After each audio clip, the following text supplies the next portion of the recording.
Hi everybody, Chris Stokes from Custom Fitness Personal Training Studio. Were you thrown off during Thanksgiving? It's only in Texas that we can say that it's time to get back on the horse on something. It seems like no matter where we travel to, everybody asks if we ride our horses to different places.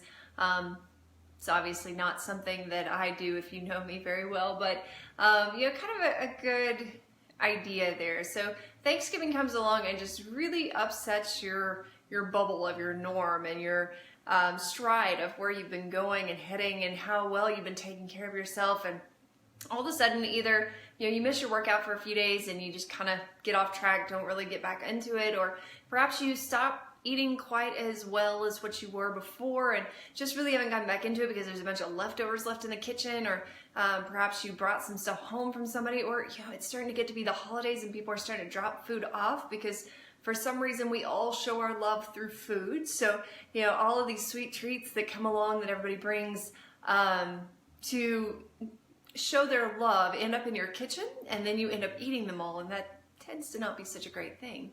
I'll have people a lot of times that they'll say that they'll have a birthday and they'll have a cake sitting in there and they feel like they have to eat the entire thing. So the good news is you don't, but I want to give you some tips today on how to really get back on track after something like Thanksgiving. Obviously we've got Christmas coming, we've got some other events coming up, all these holiday parties and things like that, that we want to be prepared for. We want to know how to get back on track whenever we do get off. So first of all, it's allowed to get off track. That's great. You are allowed to do that. Enjoy life and get outside the bubble, but know how to find your way back every time. So that's where we run into trouble. It's not that we splurge every once in a while, or that we take a day off, or that we go out of town and we just do whatever we want to do. It's the fact that when we get back or we get finished with those things, we don't restart.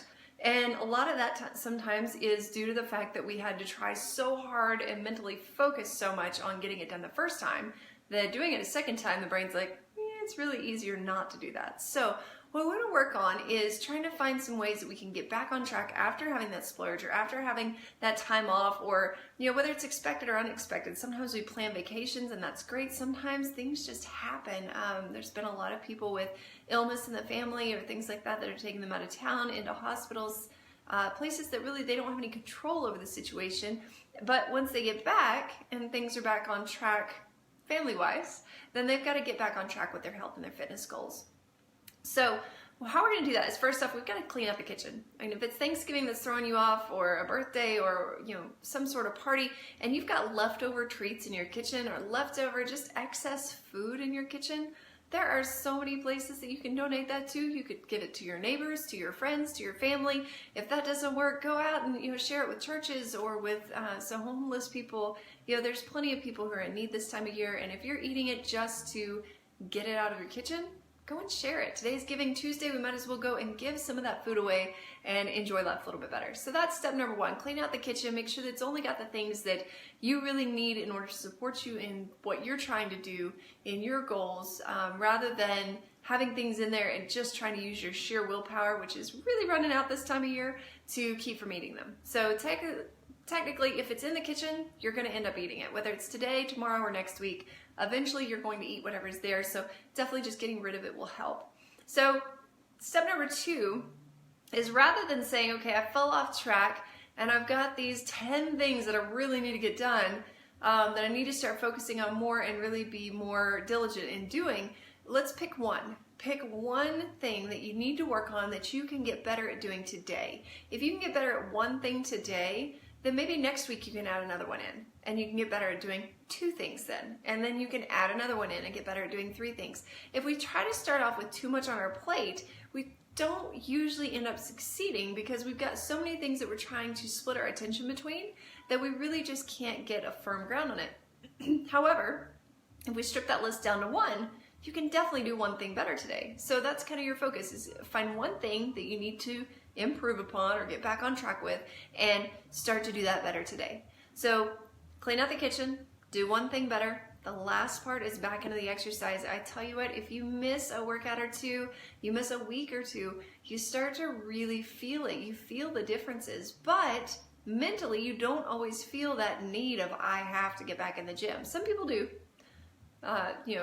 Typically people that are trainers fall in that category, but other people don't always feel that way. And so when you feel like, I just can't do it, I can't go for a full workout, I've got all these things to do, I'm working on my top 10 list that I've got to get back on track with, and I'm working on cleaning out my kitchen, I'm trying to narrow this down and do this, there's just not time. Well, I'll tell you right now that not having time is really a bad excuse, because there's always time for something. It may not be your perfect workout, it may not be your typical workout, but it's something that you can get in to remind your body of how exercise makes you feel.